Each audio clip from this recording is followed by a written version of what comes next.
స్వచ్ఛమైన నాణ్యమైన గౌదర్పార్ పూజా ఉత్పత్తులు www.gaudarpar.com ద్వారా ఆన్లైన్ లో ఆర్డర్ చేయండి. మీ ఇంటిని దేవాలయంగా మార్చుకోండి. నమస్తే రమగారు. నమస్తే జయ. రమగారు, ఏదైనా ఒక వస్తువు కనిపించింది అనుకోండి, మనది కాదు అయినా కూడా మనసు దాని మీదకి వెళ్ళిపోతుంది. ఇది మనకైతే బాగుండు, మనకు వస్తే బాగుండు, అప్పుడు చేసుకుందాం, ఇప్పుడు పెట్టుకుందాం, అట్లా. లేదు, ఎక్కడి నుంచి ఒక డబ్బులు వస్తున్నాయి అనుకుందాం, వెంటనే 100 ఖర్చులు పెట్టేసుకుంటాం. రాగానే ఇది కొనుక్కోవాలి, అది కొనుక్కోవాలి, అటు వెళ్ళాలి, ఇటు వెళ్ళాలి. అవి వస్తాయో రావో తెలియదు, వస్తాయేమో అనుకొని. సో మనసు చలిస్తూనే ఉంటుంది కదా. దొరికితే కూడా అలాగే ఉంటుంది జయ. ఏదన్నా వస్తువు కనపడితే వాళ్ళని ఊహించేసుకుంటాం. ఫలానా పెట్టుబడి పెట్టి ఈ డబ్బులు పెట్టి అది చేసి ఇచ్చేసి వచ్చేసి అదేదో చేసి ఇదేదో చేశాక అవన్నీ ఇలా చేయాలి అనుకుంటాం. ఇన్ని ఆలోచిస్తాం కదా. మనసు కుదురుగా ఉండదు. మనం ఏ పనికి బయలుదేరామో ఆ పని మీద ఉండదు. కొత్త కొత్త ఆలోచనలు వస్తాయి. ఏం చెయ్యాలో అది చెయ్యము. ఎప్పుడు మనసుకి ఇట్లా చంచలంగానే ఉంటుంది. ఈ చలించే మనసు మీద ఒక మంచి కథ ఉంది చెప్తాను. నాకు భలే ఇష్టం, భలే నచ్చింది ఆ కథ. మనుషులు ఇలా ఉంటారు కదా అనిపిస్తుంది. ఇవన్నీ మానవ సహజమైనవి. మనం కూడా ఆ పరిస్థితిలో ఉంటే అలాగే ఉంటామో ఏమిటో మరి. ఎవరో ఒకళ్ళు ఉంటారు, ఏమంటారు, మన ఖచ్చితంగా ఉండేవాళ్ళు కదా. చాలా తక్కువ మంది ఉంటారు, వాళ్ళు కనపడరు మనకు అట్లా. మనము ఆ చెల్లించే గుంపులోనే ఉంటాం. పూర్వం అంట ఓ ఊళ్ళో ఈశ్వరయ్య అని ఒక ఆయన కుటుంబం, ఇల్లు, వాకిలి అన్నీ చూసి చూసి చాలా రకాల కష్టాలు. 5-6 అప్పజెల్లెళ్ళు, 2-3 అన్నదమ్ములు, వాళ్ళంతమంది గంపెటి సంసారం, పిల్లలు, పెళ్ళిళ్ళు, వాళ్ళ పెళ్ళి, వీళ్ళ పెళ్ళి, చుట్టాల పెళ్ళిళ్ళు, అప్పులు, వ్యాపారాలు, వ్యవసాయం, ఇంట్లో కొట్లాటలు చూసి చూసి చూసి చూసి చూసి పెద్దవాడయ్యాడు. నడి వయసు దాటింది, వృద్ధాప్యంలోకి వచ్చేసాడు. ఆయనకు విసుగు పుట్టింది ఇవంటే.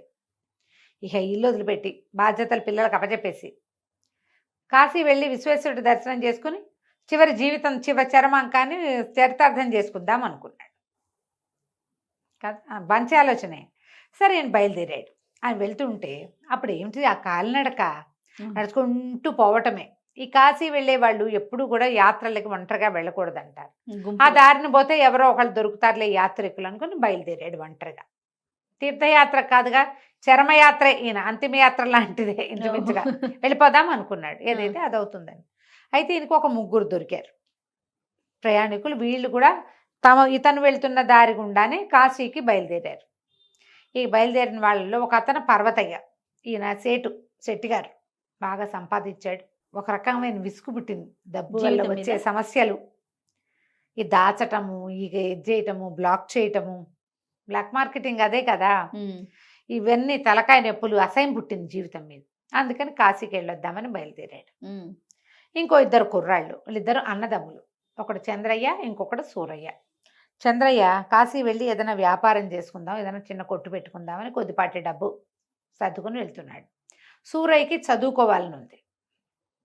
గట్టిగా చదువుకుని ఏ పీఠాధిపతిగానో, పీఠంలో ఏమన్నాలి దాన్ని, పంతులుగానో స్థిరపడాలని కాశీ వెళ్తే ఇద్దరం కలిసి బతుకుతాం, అన్నయ్య ఏదో వ్యాపారం చేస్తాడు, చేదోడు వాదోడుగా ఉంటూ చదువుకుందామని బయలుదేరారు. వీళ్ళు 4 దారిని పడ్డారు. వెళ్తుంటే ఒక అడవిలో వీళ్ళకు ఒక అస్థిపంజరం కనపడింది. ఈ ముగ్గురు కాదు, మొదట ఆయన ఉన్నాడుగా, పర్వతయ్య, చంద్రయ్య, సూరయ్య, వీళ్ళు ముగ్గురు కాకుండా మొదట శంకరయ్య గారు ఉన్నాడుగా, శంకరయ్య కాదు ఈశ్వరయ్య గారు. వీళ్ళు 4 కలిసి వెళ్తుంటే అడవిలో ఒక అస్థిపంజరం కనపడింది. ఎప్పుడో చచ్చిపోయారు ఎవరో, అంతా మాంసం అంతా జంతువులు తినేసాయి ఏమో, బాడీ ఉంది. దాని చేతిలో ఒక వజ్రం కనపడింది. వీళ్ళకి మెరిసిపోతుంది. అది పొదల్లో పడున్న శరీరం.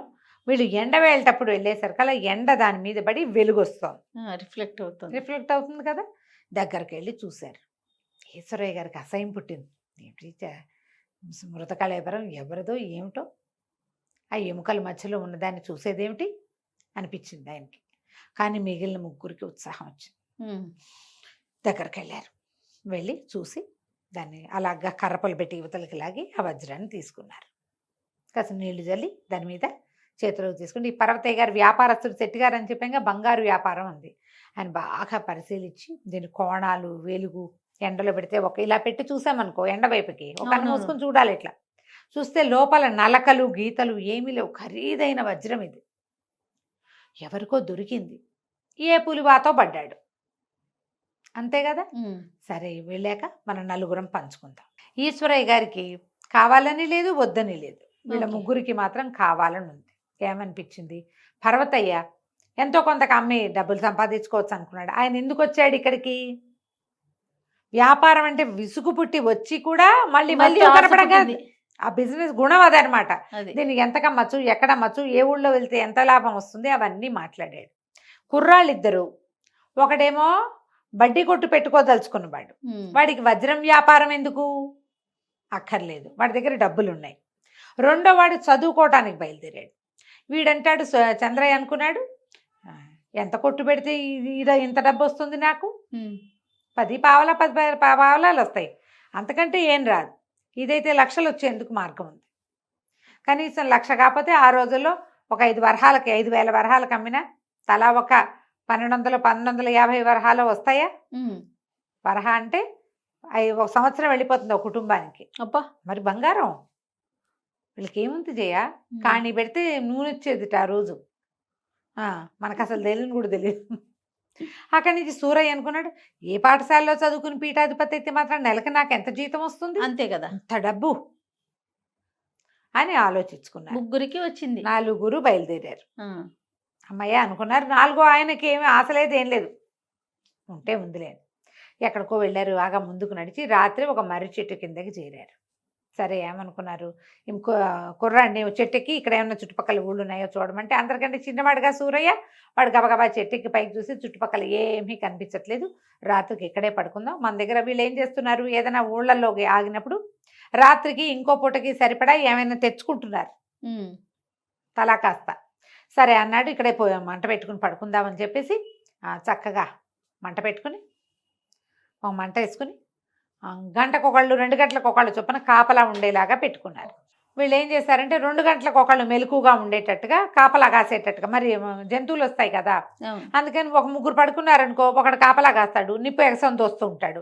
నిప్పు వల్ల వెచ్చగా ఉంటుంది, నిప్పు ఉంటే జంతువులు రావు. కాపలా వాడు ఎలాగో ఉన్నాడు కదా. ఇట్లా ఉండగా ఉండగా చివరి వంతు సూరయ్యది. తెల్లవారు లేచి చూసేసరికల్లా పెద్దవాళ్ళు 3 ఉన్నారు, సూరయ్య లేడు. ఆ వజ్రాన్ని వీళ్ళు ఏం చేశారు, మర్రి చెట్టు త్వరలో పెట్టారు. ఎవరి సామాన్లు వాళ్ళు నెత్తి కింద పెట్టుకుని వజ్రాన్ని ఎవరి దగ్గర పెట్టకుండా జాగ్రత్తగా మర్రి చెట్టు త్వరలో చూస్తే త్వరలో వజ్రం లేదు. ఇంకేముంది, సరే వాడు పారిపోయాడు. ఏం చేయాలో తెలియలా. ఎరా చంద్రయ్య నీకు తెలుసండి, నాకేం తెలుసండి, నేను ఇక్కడే ఉన్నాగా, మా తమ్ముడు నన్ను కూడా మోసం చేశాడని వాళ్ళ ఏడ్చాడు. ఈశ్వరయ్య గారు కనిపించింది, చీచి ఆ చచ్చిపోయిన వాడెవడో వాడి చేతిలోంచి తీసుకున్నాము, చావే కోరింది ఆ వజ్రం, ఇక కాస్త పోయింది పొల్లు, మనది కాదు అనుకున్నాడు. కానీ వీళ్ళిద్దరికి చాలా కష్టం నిష్ఠూరం వచ్చేసినాయి. అట్లా మళ్ళీ అలాగే నడవటం మొదలుపెట్టారు. తెల్లవారాక నడవగా ఒక చోట పులిపీక్కు తిన్న సూరయ్య శవం కనపడింది వీళ్ళకి. అయ్యయ్యో, వాడి గుప్పెట్లో ఉంది వజ్రం. ఏం చేస్తారు? సరే ఏమనుకున్నారు, ఏదో జంతువులు పీక్కు తింటాయని ఆ గుప్పిలు విడదీసి వజ్రం తీసుకున్నారు. ఈయనకి ఆ శవం చేతిలో వజ్రం చూసరికి కడుపులో తిప్పింది ఈశ్వరయ్య గారికి.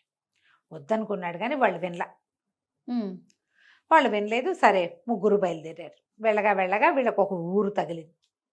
ఊళ్ళో ఒక సత్రం, ఇప్పుడు 4 కలిసి వెళ్ళేటప్పుడు మన దారి నేను పోతాను అనకూడదు కదా, ఒకే ఊరి ప్రాంతం వాళ్ళు, అందుకని వాళ్ళతోటే ఒక చోటే ఉన్నారు. 3 కలిసి ఓ సత్రంలో గదేదో తీసుకున్నాక ఈశ్వరయ్య గారు అన్నాడు, నాకు గదిలో ఊపిరాడదు, నేను బయట నడవాలో పడుకుంటాను, మీ 2 సామాన్లు పెట్టుకుని గదిలో పడుకోండి అని చెప్పాడు.